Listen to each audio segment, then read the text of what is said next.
Oh, Oh, no. we're live. We got caught messing with the camera. There we are. Hey, everybody. Welcome. This is our weekly YouTube live where myself, Pastor Nick, and my colleague here, Pastor Mike, where we go live and we answer your questions about theology and the Bible. So thanks for joining us and welcome to those of you who are tuning in afterwards as well. How you doing, Mike? I'm doing good. I'm very tired. Why are you tired? Well, we just went to Florida and back, and there was very little sleep involved, a lot of running, a lot of meetings. Yeah. And yeah, you had interesting I experience had in some good Florida. time. Yeah, I saw an alligator. It was my first time, and I've been to Florida so many times and never seen an alligator. And this time I'm like, I'm gonna do it. So I actually left our meetings that we were doing, and this guy told me where I had a good chance to see an alligator, and I did. And I saw a really big one too. Yeah, no, it is quite large. It was like At 8 least, feet. yeah, Yeah. at least 3 inches. It in the was. picture. And then let's see, what was the other thing I did? I went swimming in the Gulf of America.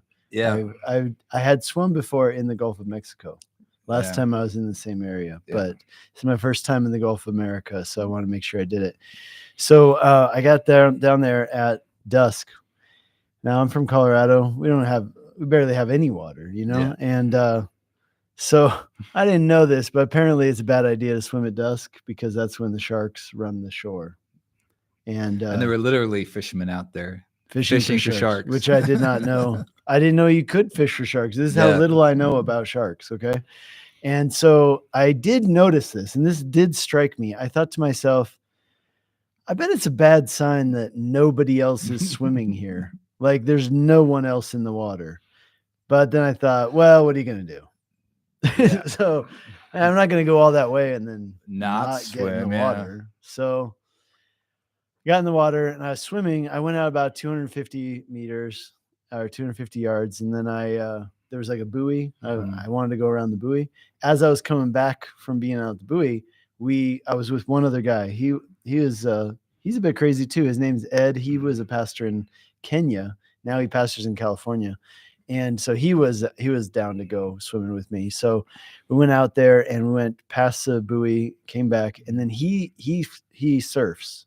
And so I wouldn't have even noticed, but he saw a fin in the water and he got really nervous and told me there's a fin out there. He goes, I'm a little nervous. And then we saw it rise and it was a dolphin.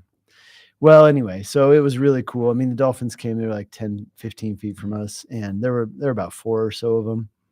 And they were right around us.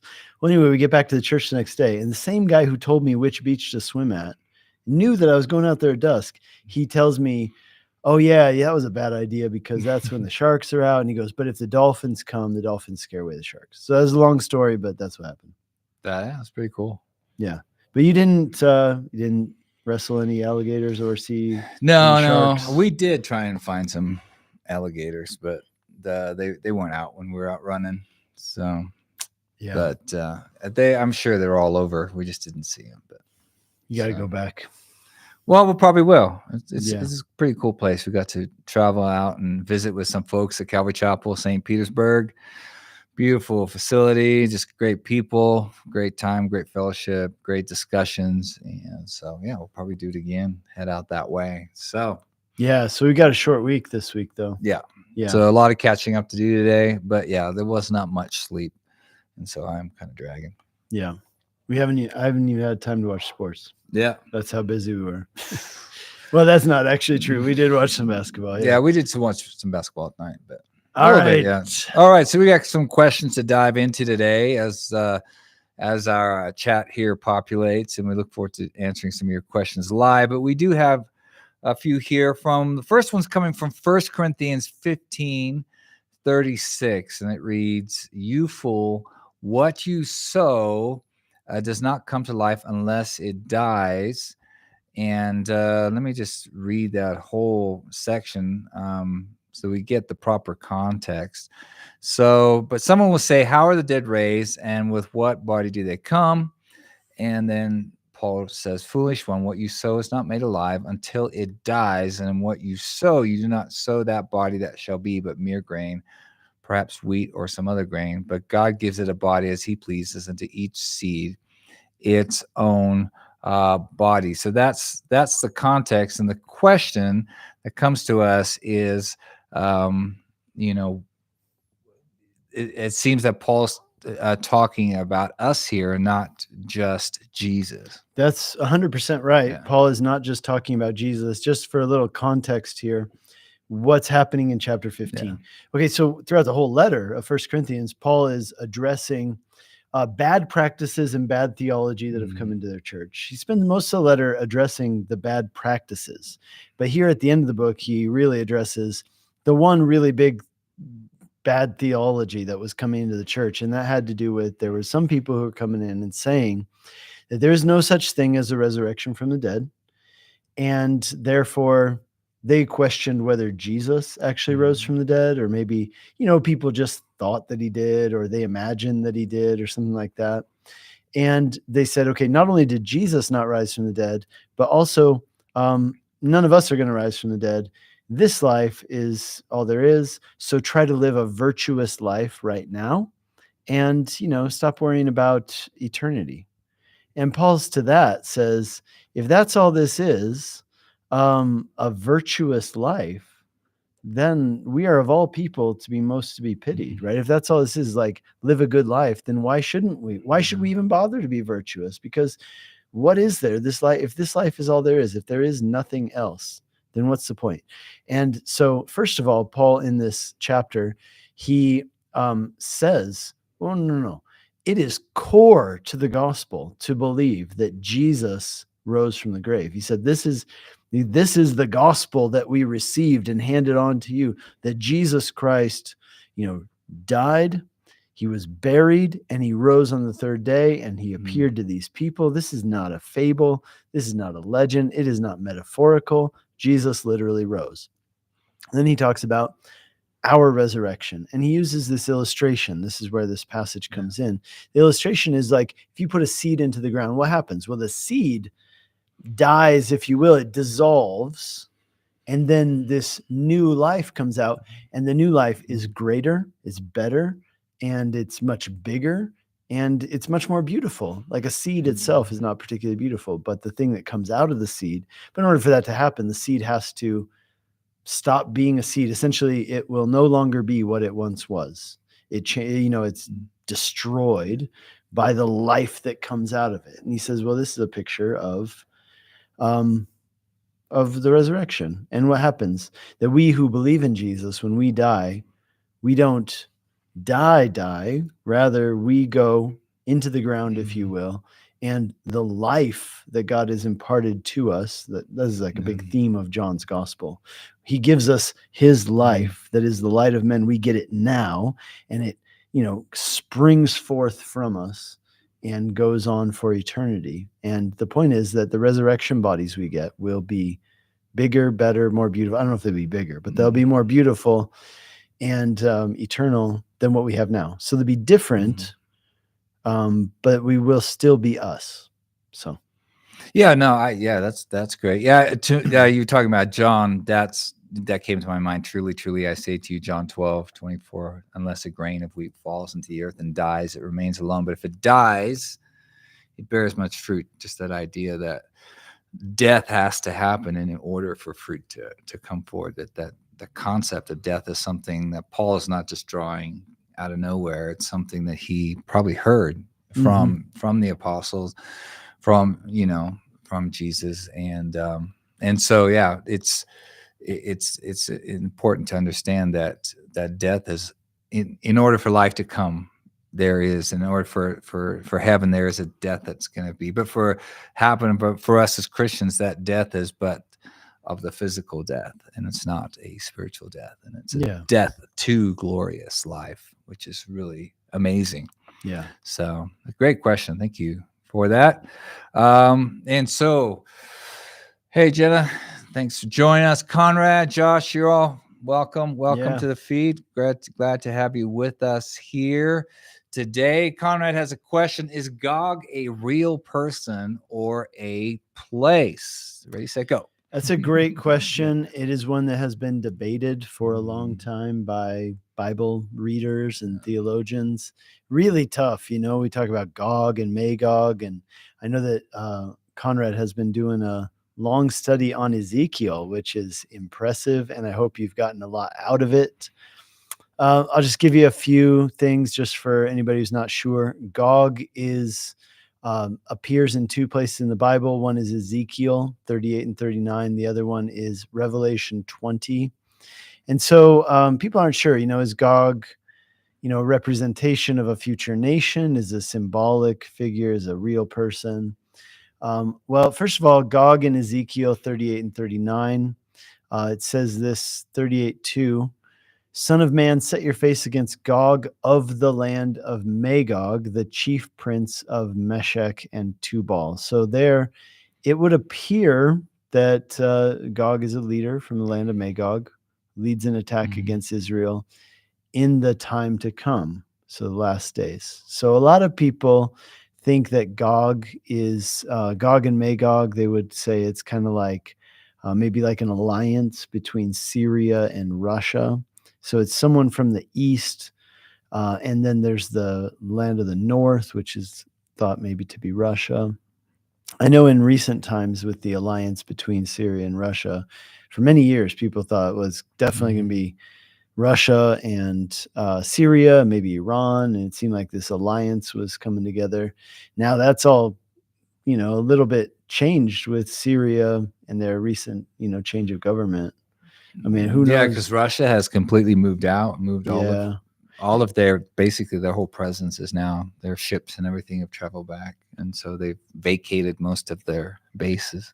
Yeah, they're in Syria. Yeah, and so I don't know how that'll all pan out, and what will happen, but it is, it's something to keep an eye on. And then the other one is that what about Iran? Could that be what this is referring to? So people aren't even totally 100% sure like where Gog and Magog are, but some people say modern day Turkey.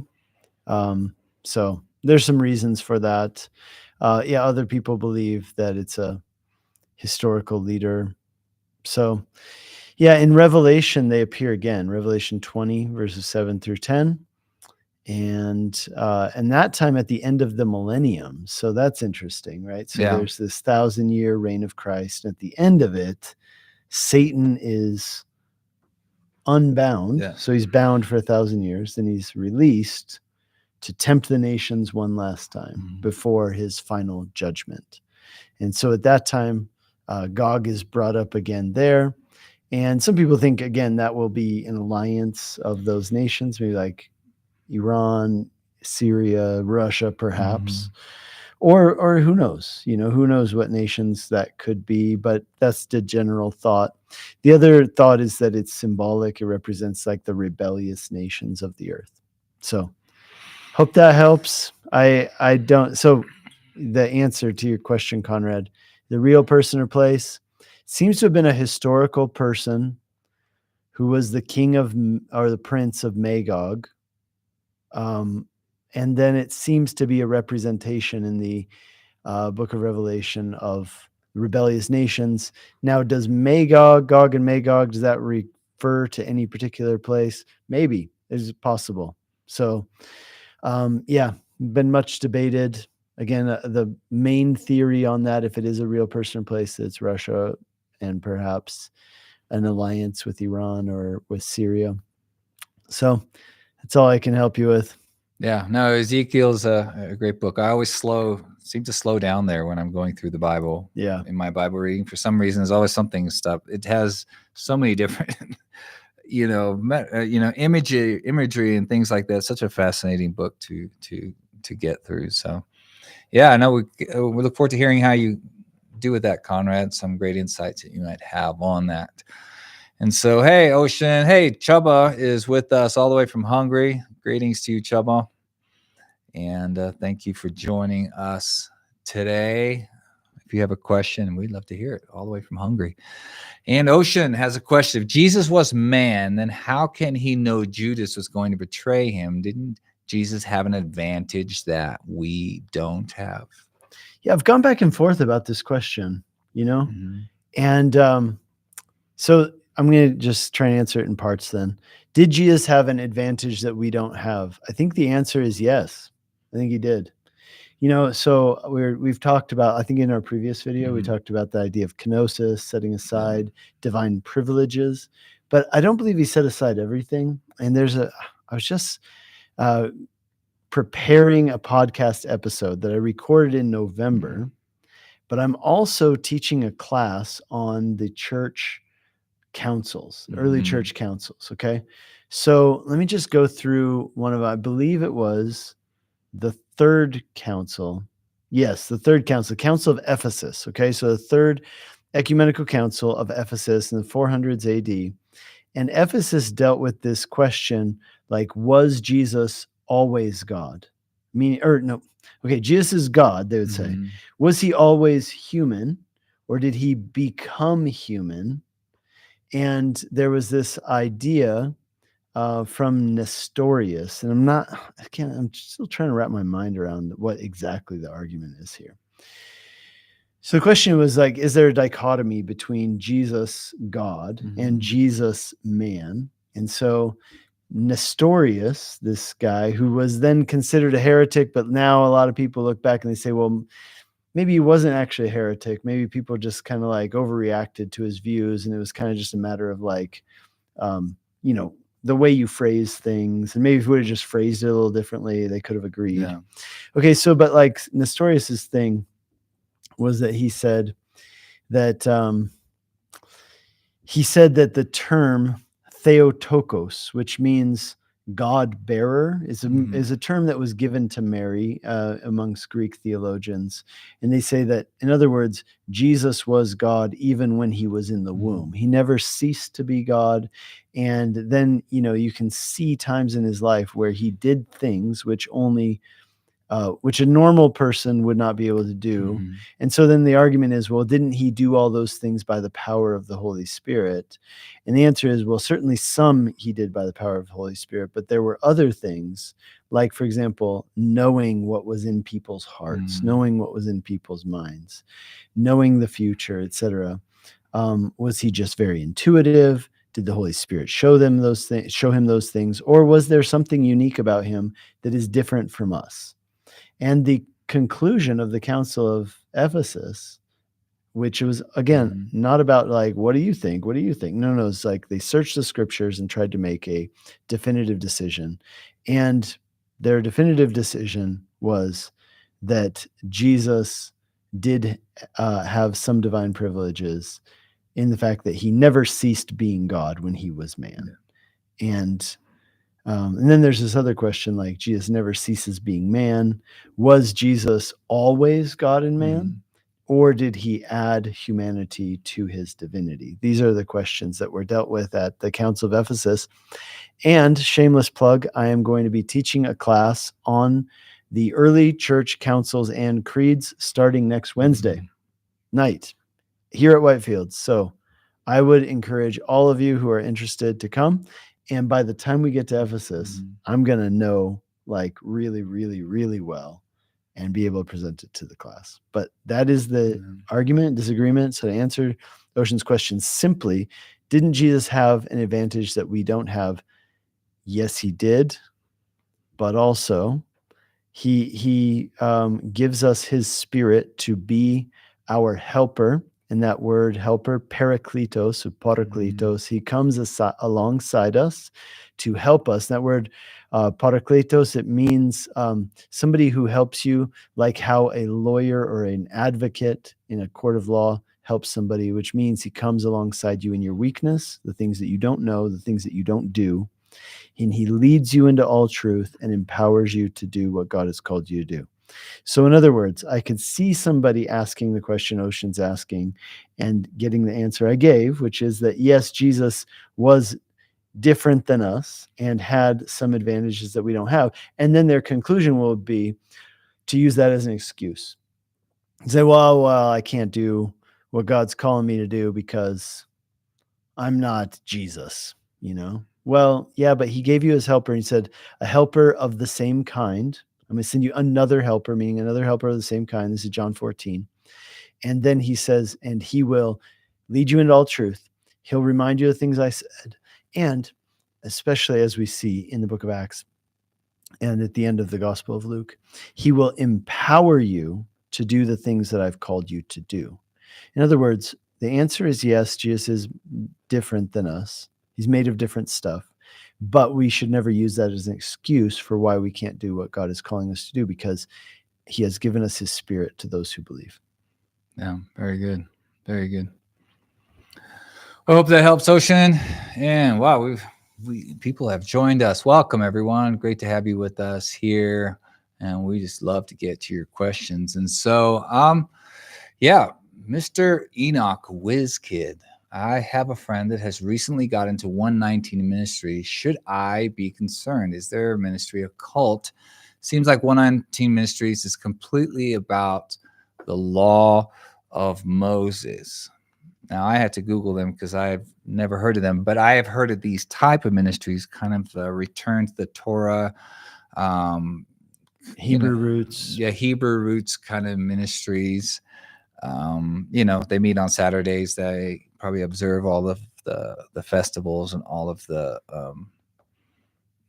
rites and things like that. So I'm not sure. Have you heard anything about 119? I have never heard of this ministry, but interestingly enough, yesterday we were in Florida, and there was a handful of pastors at this gathering. Actually, these gatherings are interesting that we go to because they actually limit the number of people who can go to them. It's not a conference, but we were there, and a friend of ours was there, Pastor Bruce Zachary. Shout out to Pastor Bruce. What up? Hey. And Bruce is a Jesus-loving Christian from a Jewish background. Yeah. Grew up observant Jewish home. And Bruce, somebody was asking Bruce about this. So there's another friend of ours from Nashville. He was like asking Bruce, have you ever heard of this thing? And essentially it was a form of Hebrew roots. It wasn't exactly this ministry, but it was a form of Hebrew roots. And he was actually asking me, and Bruce sitting there. I'm like, well, I think Bruce should be the one to answer this. Yeah. I mean, he's the one who's dealt with this his entire life, right? Like, what should be my relationship to the law and the relationship to the festivals and the Jewish things? Okay, so here's what I found online. That is just sum up for you. 119 Ministries is named after Psalm 119. It's the longest chapter in the entire Bible, and it's a chapter which is all about extolling the beauties and the goodness of the Torah, or the law, which can be understood in two ways. The word Torah means teaching, but it means more than that. It also includes the idea of law, commandments, and it generally refers to the first 5 books of the Bible, the books of Moses, because they were written by Moses. So that's Genesis, Exodus, Leviticus, Numbers, and Deuteronomy. Now, some people would argue that Joshua should be included in the Torah. I disagree with that. And Jewish people generally don't include it. But here's the other thing that Torah often means. Sometimes the Torah is used as shorthand for the entire Old Testament. So, it's one of those things where when people talk about the law, I love your law. Well, there's a place in the New Testament and in the Gospel of John, for example, I was just studying it, where the word the law is used to actually refer to the whole of the Old Testament. For example, Jesus says, it is written in the law, and then he quotes from a passage that's not in the Torah. Yeah. So he quotes from a psalm, actually. Anyway, all that to say, they talk about keeping the Torah. These are the things they teach. Keeping the Torah, including dietary laws, Sabbath observance, biblical feasts, using the Hebrew names of Jesus and God. So in other words, Yahweh and Yeshua. They reject many Christian traditional doctrines, seeing them as influenced by Greek and Roman culture, and they see the New Testament as authoritative for believers alongside the New Testament. They are skeptical of church history and doctrine, and they believe that Christianity was corrupted early on. Okay, that's what they believe. Are they a cult or a heretical group? They claim to affirm salvation by grace, but emphasize keeping the law, which is interesting. This is kind of like what this group that this guy was talking to Bruce about yesterday. They say we're saved by grace through faith, but we should also keep the law. And essentially Bruce's answer was really good. He took him to Colossians chapter 2, which is a verse that I've often referred to here. It's a verse that says, let no one judge you according to Sabbath or new moon or what you eat. He goes, for all of these things are shadows, but the substance is in Christ.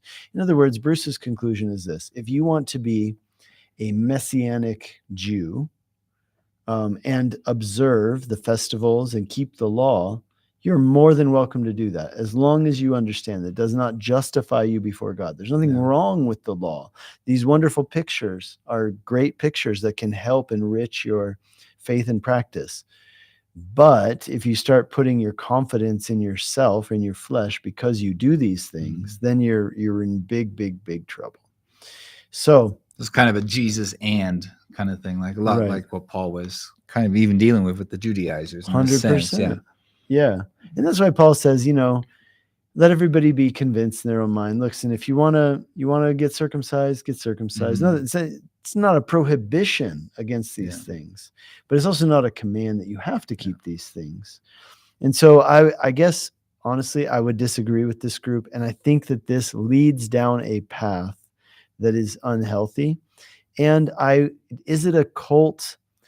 Well, there's two ways to define a cult. One is, are they a cult defined by what they believe? That's one question. Number two, are they a cult defined by how they act? Now, if they are acting in a way that is cultish, then yes, that would make them a cult. If they're believing things that are divergent from Christianity, then I think they're a cult. I mean, they're literally dismissing Acts chapter 15 and the conclusion of the Jerusalem Council, which, in my opinion, I'm not sure if that's. I think that is heretical. The point is, like, does it make him a cult? I'm not sure. But personally, I think it leads to bad fruit and bad things. It leads to a fruit of self-righteousness, looking down on others, being sectarian in these matters, not affirming the legitimacy of the global church, of all believers. So I'm very cautious of these groups. I don't want anything to do with them. I don't encourage people to get involved with them. And you said your friends recently got into it. I would really challenge your friend on that. Like I said, on paper, they might get everything right. And then the question, in the sense of they're saying they're not adding to it. They're not requiring it. But I tend to find that it leads to self-righteousness. It leads to saying that other people aren't really saved by grace through faith. It leads to dismissal of Acts chapter 15. And those are things that worry me. No, good answer. Good answer. I hope that's something that helps with that. And okay, let's get to Josh's question here. Ezekiel 47 is an awesome prophecy that was partially fulfilled at the crucifixion. Yeah, it's a statement, but I just wanted to address it. Yeah. So, Josh, if I'm correct in my assumption, which please tell me if this is what you have in mind, but that blood and so it's a reference to Jesus's saying in John 2, verse 19 through 21, that destroy this temple, and in 3 days I will raise it up again. And so the idea is that in Ezekiel 47, we see this new temple, and that is the fulfillment of Jesus, the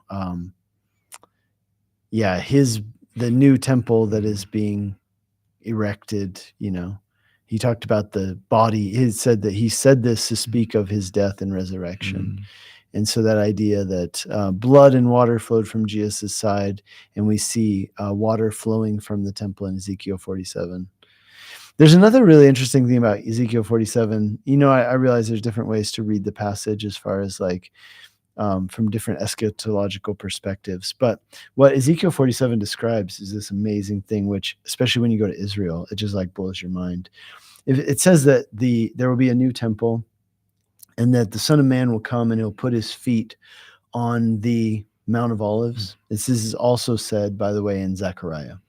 Zechariah, is it 14? It's towards the end of Zechariah, maybe 12. Anyway, it's towards the end of Zechariah. He's going to put his feet on the Mount of Olives, and it says there will be an earthquake, and the Mount of Olives will split, and a new river will flow forth. so Jesus will stand on the Mount of Olives. New river will flow forth, beginning from the Holy of Holies, in the throne of God, in the Holy of Holies, in the temple, and it will flow down the Kidron Valley, which of course separates that valley that's right around the old city of Israel. Yeah, Zechariah 14, verse 4, I'll read it. On that day, his feet shall stand on the Mount of Olives that lies before Jerusalem on the east. And the Mount of Olives shall be split into from east to west by a very wide valley, so that one half of the mount shall be moved northward and the other southward. It says, and then it goes on. Oh, and then starting in verse 8, on that day, living waters shall flow out of Jerusalem, half of them to the eastern sea, half to the western sea. And it says, the Lord will be king over all the earth. And on that day, the Lord will be one, and his name shall be one. And this is the crazy part. Now listen to this. This is Zechariah 14, verse 10. The whole land shall be turned into a plain. And it goes on, but where is that part? Maybe then it goes back to, you got to go back to Ezekiel 47. And it says that this river will flow to the Dead Sea, and it will make the Dead Sea come alive, and it will be teeming with fish. And it says the fishermen will cast their nets on the Dead Sea, which now you can't even, if you accidentally ingest some of the water from the Dead Sea, you need like medical treatment. It's that deadly. Yeah, and Josh mentions there that there's also a river that flows from the throne of God in Revelation chapter 13. And so, yes, all of this imagery is talking about the same thing. And so, New Jerusalem, new heavens, new earth. Yeah. So, great deep dive into Ezekiel today. So let's jump into this question. It's kind of in various parts, because if you have been writing in, you will realize that YouTube does not allow you to write a lot. So your question ends up having to cover, 3 or 4 entries. But GRF, welcome. Glad to have you with us. You're just talking about the importance of unity, 1 Corinthians 1:10, Ephesians 4:6, Philippians 2. Jesus calls the church to unity as well in places like John 17, 20 through 23. Today, there are thousands of denominations, and yet it appears that Jesus gave authority to Peter as the Bishop of Rome in Matthew 16:18, and that through the apostolic succession, the gates of hell would not prevail against his church. And so the question is, how do you know you have been given the authority to lead a church? How do you interpret passages like Matthew 16:18, since you are currently going through Matthew? Yeah, and then he says, is there hope this side of heaven for a truly unified body as we're called to be? Yeah, no, great question. And this is one that we taught on that passage. And I would, I'm trying to remember it from memory right now, and I'll do my best. But we did talk about that, and then we did a sermon extra video on that. So you can also just, when this video is over, go to our YouTube channel, look at the video from Matthew 16, first of all, then look at the follow-up video we did about it. Now, there's kind of like 2 views on this from a Protestant perspective. First of all, like Bishop of Rome, that's a whole different thing. We'll get into that in a second. But so when you look at it from a Protestant perspective, you would say this, okay, who is the rock that Jesus is referring to? Clearly there's a play on words. You are Peter, Petrus, which means rock, and on this rock I will establish a church. The question is, what is this rock? Is he saying you are Peter, and on this rock, is he referring to Peter as the rock? That is one option. And I don't reject that option, by the way. I think that some Protestants, I think that's a cheap dismissal sometimes when they say he can't be talking about Peter. I think he might be talking about Peter. The other possibility is that the rock is the confession that Peter makes. On this rock, I will build my church. What rock? Well, the confession. You are the Christ, the Son of the living God. And, I will build my church, and the gates of hell will never overcome it. That's an interesting phrase, and we could talk about that more. First of all, it means that the church will persevere, but it means more than that, because you know what happens with a gate? A gate is a defensive measure. I have a gate to prevent people from getting into something. So how does the the gates of hell will never overcome it. In other words, hell has a defensive measure, and it will not withstand what? It will not withstand the onslaught, the forward movement, the progression of the kingdom of heaven. In other words, it is not that heaven and the kingdom of God are on the defense, guarding against the forces of hell that are attacking. That's certainly true. But much more, Jesus is telling us something that is the other side of the coin that we need to understand. Heaven, the kingdom of heaven is advancing, and God is advancing and is going to overcome death and hell once and for all. And death and hell will not prevail against it.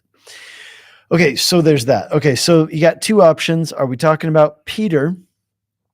And then are we talking about the confession? A lot of Protestants would say he's talking about the confession. I guess that's where I tend to lean, but I don't totally exclude the option that it could be referring to Peter. Now, let's say it is referring to Peter. Okay, first of all, then you got to ask the question, was Peter the bishop of Rome? Well, some church tradition says that he was. Others say that he wasn't. And then you have his successors who came after him. And here's my thing. I'm totally fine with that, right? Like saying this, that Jesus essentially called Peter to be the head of the church. But the thing is, he wasn't the head of the church for very long, at least not in Jerusalem, right? Even before he goes to Rome, he's not the head of the church. As like, the church, of course, it's not monolithic in a sense. It's multipolar.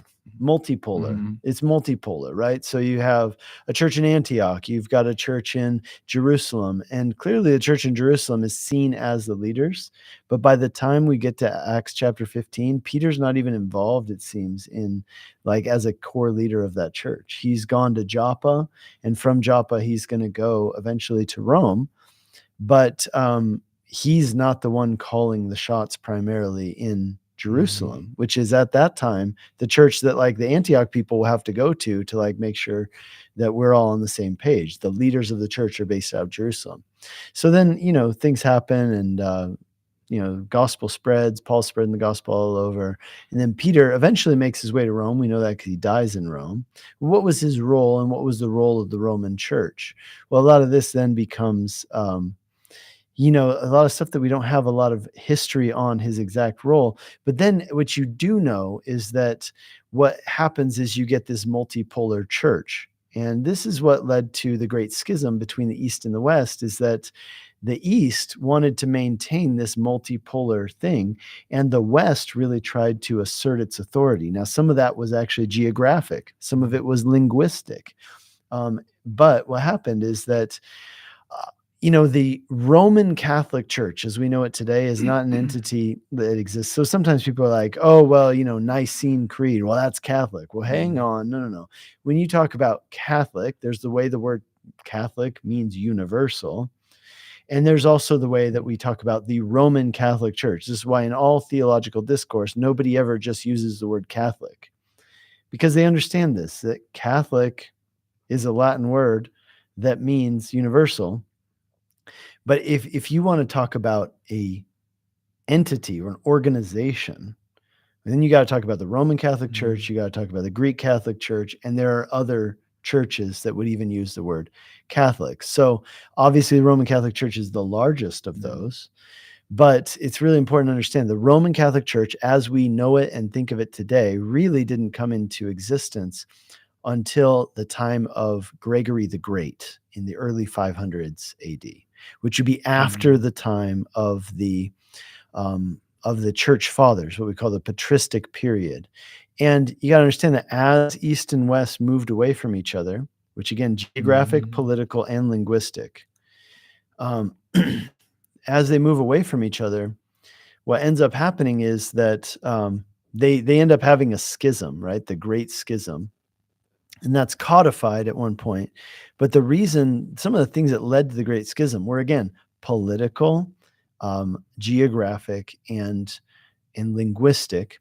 And was the thing I was going to say about this? Oh, yeah. If you look at the Eastern Church, even after that, like they still function in this way that is much more multipolar, right? You've got bishops in all these areas. And what started to happen is that the Bishop of Rome claimed that he was the successor of Peter and that he was the first among equals. And the other bishops did not accept that in the East. Now, why did they accept it in the West? That's a geographic issue because there were not other major cities in the West. If you look at the Western Roman Empire, you had Carthage and Rome, and then Carthage, gets destroyed. You end up with one mega city and a bunch of underdeveloped areas. That's what was interesting, is that the Western Roman Empire had one really mega city and then a bunch of underdeveloped areas, whereas the Eastern Empire had first of all a different language, and then they also were multipolar in the way that they had lots of large cities, none as big as Rome, but lots of large cities.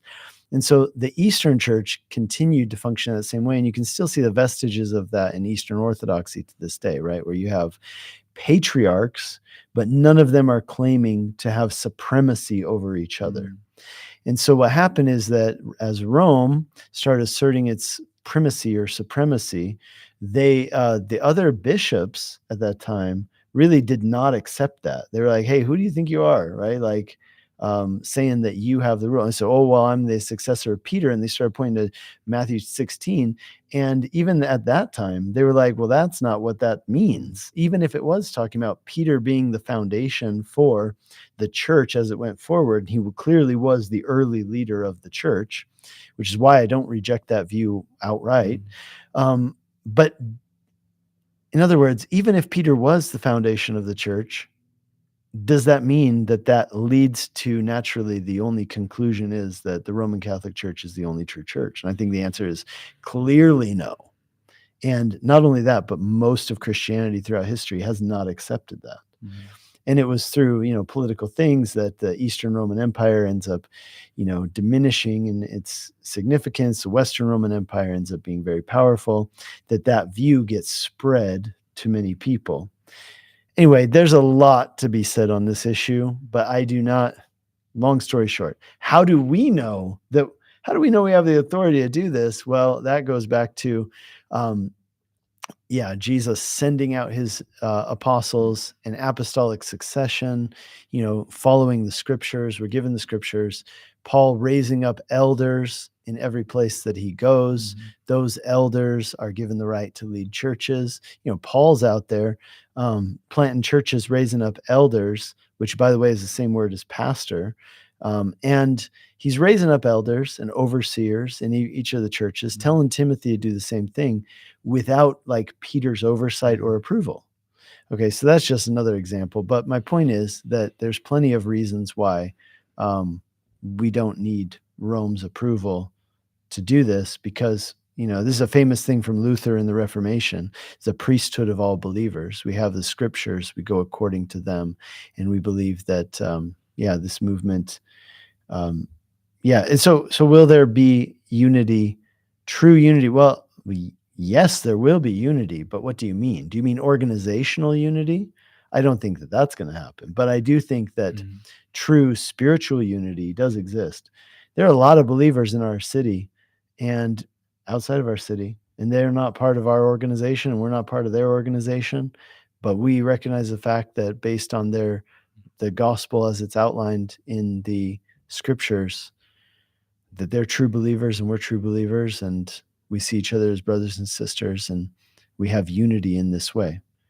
So, I mean, unity of organizational entities, no, but unity in the spirit, absolutely.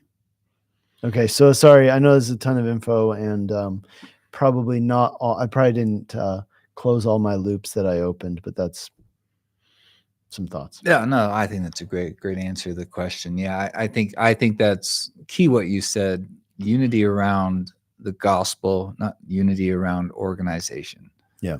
Because as I think you even just pointed out, that there are certain things that separate us. One, time and distance, language, and just cultural difference. I mean, if you leave the borders of the United States, you realize that there's another world out there, and they do things differently, and they see things differently. They place emphasis on things differently than we do.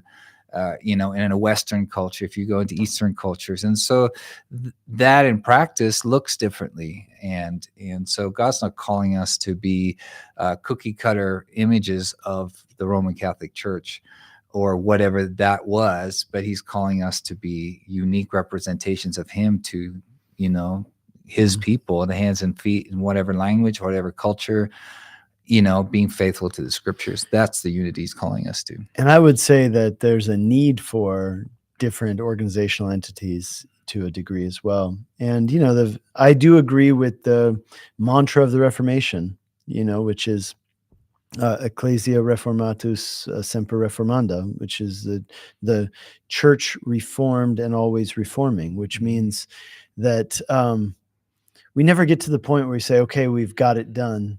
And we also believe in the fact that as human beings, we have a proclivity to sin, we have original sin, and therefore we're not surprised when people sin. And therefore, we understand that with power comes, a lot of danger as well.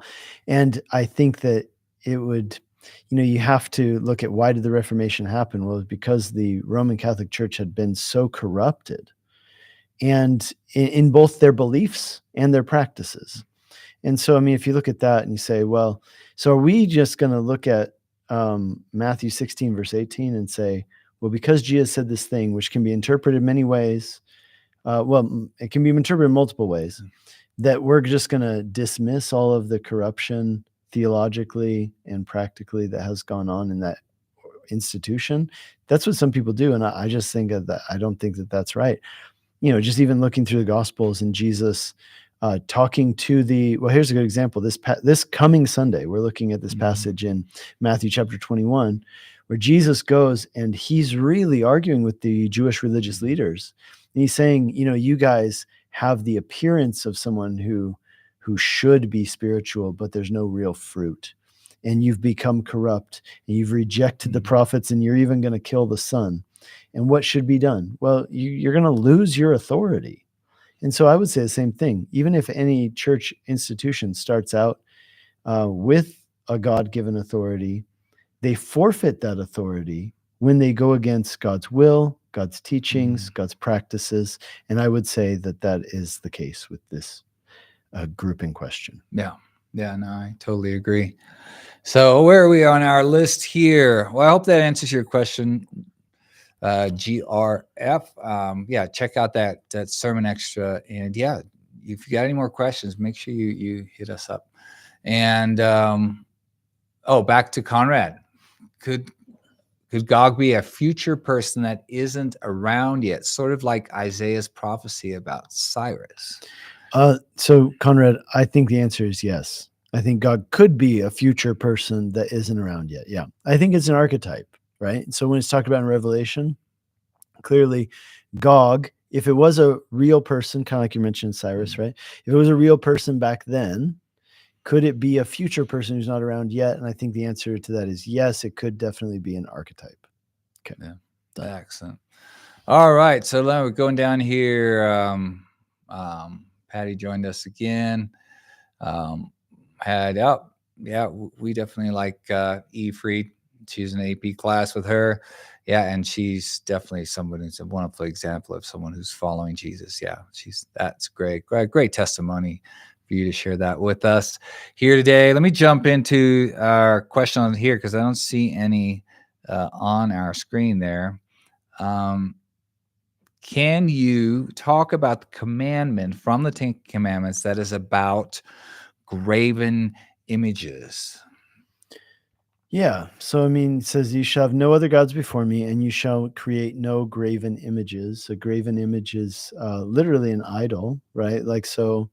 Isaiah talks about, the practice of idols in his time. And so what does it look like? Well, it looked like sometimes carving things out of stone or wood. And those things were representations of spiritual deities or spiritual entities who were worshipped. And, Isaiah, first of all, he says, how ridiculous is it that you made this with your own hands? You know where it came from and you're worshiping it. Now, somebody might say, well, it's a representation of something that can't be seen. of an abstract spiritual entity. And to that we would say, well, yeah, all of the things that were worshipped in that time, they all represented things which people still put their hope in, seek after today. There's a great book. Timothy Keller wrote an excellent book on this topic, on the topic of idols. What was it called? Did you read it?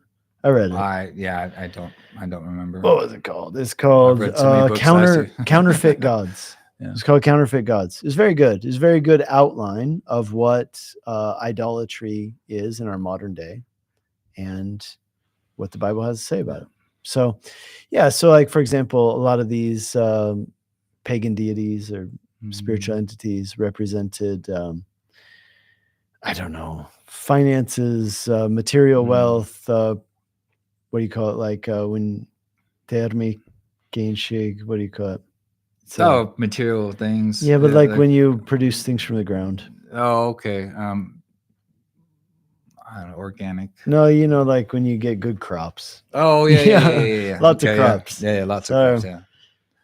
A Getting, good harvest. Oh, yeah. So anyway, there were all these different gods, and we worship all those same things today. We want to, we run after money and security and, sexuality and all of these things. And so we should worship the Lord. Martin Luther famously said, and this is great, if you look at his large catechism, he famously said this. He starts off the catechism by looking at the 10 commandments. And he famously said that the first commandment, all the other commandments are an extrapolation of the first commandment. The first commandment sums up all the commandments, which is that you shall have no other gods before me. Yeah. And here are ways that people do that. Yeah. So anyway. Yeah, no, one comment, and I'll give you a follow-up question to that one, because I think that's a good one. But yeah. Well, actually, that's what I wanted to talk to. That would be my follow-up question there, Josh. Thank you for bringing it up. But I think one of the ways that I think viewing like images and idols in that sense that I found helpful is looking at the story in Exodus 32 with Aaron and the golden calf.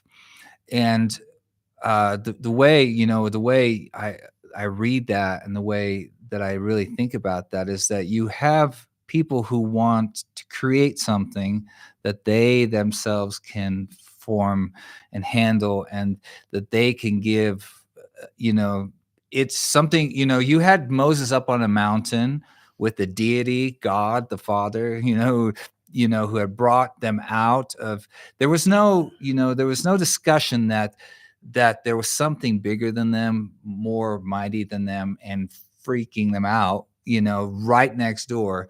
And yet they needed to make something that they could control. And of course, making a golden calf was a callback to the gods of Egypt as well. And I think that's where we get into trouble with idols and images, is that when we try and create something that we then are able to control, and creating, you see that all the time in the church today, creating a Jesus that does what you want, a Jesus that likes the things that affirms who you are and who you have decided. And that's the same thing as and that's the same way, creating God in your own image. And, and so it's some kind of a way that I've kind of thought through that when you think about idols and images. And I think that's when we fall short as Christian, when your image and idol falls short of who God truly is. And that is what you then choose to worship. And so, but yeah, Josh's follow-up question with that, which is what I was going to ask you, when you're thinking about icons, of course, the iconology, whatever they call it, was one of the defining things with the Catholic Church. And of course, the Reform movement as well. If you go to a lot of Reformed churches, there's nothing on the walls. White walls. They completely reject that. And then you think about the big, the big statue of Christ down in Brazil. Where do you put those in the category of idols and making images? The pictures you have on walls, like, famous painters back in the day would paint pictures of Jesus. Yeah. Where does that all fall in this category? All right, I'll try and make this quick. A few outlines. Okay, you mentioned European Reformation churches like the Hungarian Reformed Church, Swiss Reformed Church, Dutch Reformed Church. Yeah, they sought to get away from all this stuff, and so they went as far as like just whitewashing all the walls. I mean, but they also went as far as like getting rid of organs in the Swiss Reformed Church and things like that. Now it's interesting, Lutherans, Luther hated the organ. I know. He thought it was a tool of the devil. Well, but you know what he didn't hate is he didn't hate pictures. No. So that made Luther and Lutheranism different than some of the Continental Reformed movements. But the way the Roman Catholic Church deals with images and likewise Lutherans deal with images is different than the way the Eastern Orthodox Church deals with icons. They're different things because, so you talk about Christ the Savior down in Rio de Janeiro. That would not be something that people look at and pray to. They would see that as a depiction of something. What gets really interesting is that when you get into the Orthodox Church, they have a doctrine around the use of icons. And what they believe is that icons are windows into heaven, right? And so they will pray, and they would say they don't pray to the icon. They pray through the icon. It's very common. We've been in Ukraine, and there's a very famous, it's a UNESCO World Heritage Site. It's this old cave thing. We went up there together. And they have these old monasteries. And if you go in the monasteries and stuff like that, and the churches up there, it's very common to see people kissing the icons. And they venerate them in a way, right? And so they'll have an icon, and they won't just pray to God, but they'll pray like through the icon. At least that's what they say they're doing. Personally, is that idol worship? Well, I think that it maybe borders on idol worship. That's maybe one of those things that depends on the individual, right? Like how much does the average person understand that theology of praying through something rather than praying to something? So personally, I don't think that praying through it is a good practice at all. I think it borders on idolatry. Well, it moves into the area of superstition, because then it's like, if I don't have this thing, then my prayers are not being heard. Yeah, or heard less, right? Yeah, it always becomes an intercessor. It becomes that advocate for you. Yeah, so I don't think it's a good practice at all. But I would say I think there are probably some people who actually do understand that theology of praying through something rather than praying to it. But my guess is there's so much folk religion. Folk religion means, there might be an official position, but what does the average person on the street, in the village believe? I think that many of them do treat them like idols. So, yeah. So does that answer your question, Josh? I'd say, not technically, but kind of yes, and in some cases, and maybe perhaps even many cases, yes. But also, I don't think it's a good or healthy practice, because, it creates this like portal concept, which I would say is antithetical to the way the Bible deals with prayer. Yeah, no, great. Great answer to that question. Well, here, talk about this one, and then I'll right. something to say to him. Oh, wish he lived. Oh, Mr. Enoch. Yeah. Wizard. Yeah. Well, yeah. Wish you lived close to White. Yeah. If you plan on making a trip down here and worshiping with us all, that would be great. From Cheyenne's, it's about an hour. 1 hour. Yeah. Hour 15. So anytime you want to come down, please do come up and say hi to Mike and I after church. We'd love to meet you and find out what your real name is. Yeah. And we'd love to meet you. But hey, if you can't come like on a weekly basis, I want to tell you about couple things that you could be involved in. One would be, obviously this Easter, and that's a big deal for us down here. But another one is, his name's Joshua. Oh, you didn't, wasn't trying to get you to like out yourself. Just, I was just saying, but anyway, so you should come down for the Expositors Collective. We're doing this training event here, and it's open to anybody, but space is kind of filling up pretty soon. So, and that goes out for anybody here. If you haven't signed up for the Expositors Collective, do it. And if you don't know what the Expositors Collective is, it's a 2-day training seminar that we're hosting here at our church. You can find out more information by going to either our church's website, whitefieldschurch.com, or expositorscollective.org. And yeah, you can find all the information and you can register. And also, I see you're looking for a church in Cheyenne. I highly recommend Calvary Cheyenne. It's on the north end of town.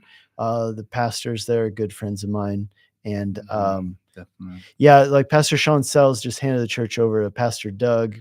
It starts with an S, Stills, something like that. Yeah, Doug Stills or Yeah. Styles. Yeah. Yeah. So I know both of them. Sean's a good friend. And in fact, Sean's going to be hosting something down here for us soon. So Sean's kind of like a pastor at large now. And Doug took over the church. Yeah. He was the worship leader and just really great guys and love the church there. Mhm. So yeah, check them out and definitely come to Expositors Collective. And we also do a men's conference and a lot of people from Cheyenne come down to that. Yeah. So I just want to throw out a resource to you, Patty, if you're still listening, about the AI in the future and all of that. John Lennox, who is an Oxford professor, who is an amazing Christian. He's debated all of the great atheists out there, very articulate. He just came out with a book called 2084. And basically written on the 1984, what's a George Orwell book? Yes. And it's called 2084. And he dives into all these questions about artificial intelligence and the future. And he, of course, being Oxford professor, he just brings, he's talked to all of the top minds surrounding this, many of them Christians and all of that. I got to listen in on a 1 hour kind of like an introduction to this that he did. It was absolutely fascinating. These things fascinate me too, and I'm sure a lot of people are fascinated how AI is going to work. And he gets into a lot of the misnomers, a lot of the myths about AI, a lot of what is true, what's not true, what we should be afraid of, how this is changing, how society is working, how we relate to one another, and these kind of things. I've read books by John Lennox. He is an absolutely amazing writer, very articulate, very forward thinking, and yeah, an amazing Christian guy too. So you definitely want to dive into that one. Okay, Patty, I got another resource for you. There's this good podcast out there. I think it's good. It's called Theology for the People. It's actually my podcast. Sorry. It starts, my new season starts on next Monday. So go to Apple Podcasts, go Spotify, or whatever podcast app you use. It's on all of them. So, and search up Theology for the People. You can also go to my website, nickcady.org. And new episodes will be coming. And I just today scheduled a guy named Paul Hoffman. He's actually been on the podcast before. He's a pastor on the East Coast, and he just co-wrote a book about AI and from like a pastoral perspective. And he's going to be on my podcast in like a couple weeks. So outstanding. Wow. Yeah. Yep. Okay. Bye, everybody. Bye. Glad to see you all today. Bye.